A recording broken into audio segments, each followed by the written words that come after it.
Here are two buckets. You connect them with a pipe, creating a communicating vessel. If you fill it with water, the water levels in both buckets will be the same. Now suppose the large bucket has a base area of 10 square decimeters, and the small bucket has an area of 1 square decimeter. If you place a 2.5 gin weight in the small bucket, the water level in the large bucket will rise slightly. But if you also place a 2.5 gin weight in the large bucket, the water levels will not return to being equal. You quickly realize why. The pressure in the small bucket is 2.5 gin divided by 1 square decimeter, while in the large bucket it is 2.5 gin divided by 10 square decimeters. They are not equal at all. To restore balance, the weight in the large bucket would need to be increased to 25 gin. Congratulations! You've just used Pascal's principle to amplify a 2.5 gin force into 25 gin.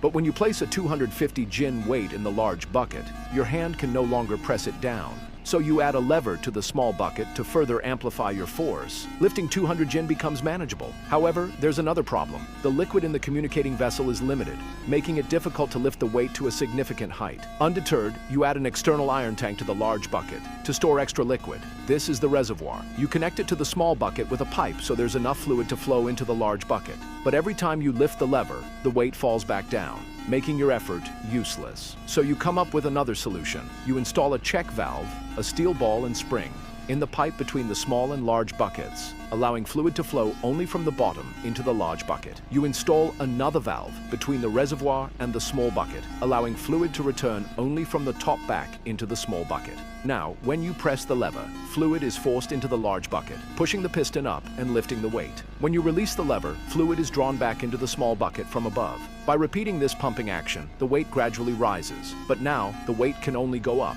not down. So you add a bypass pipe with a screw valve connecting the large bucket to the reservoir. When you loosen the screw, the fluid flows back into the reservoir and the weight lowers. Congratulations! You've successfully invented the hydraulic jack.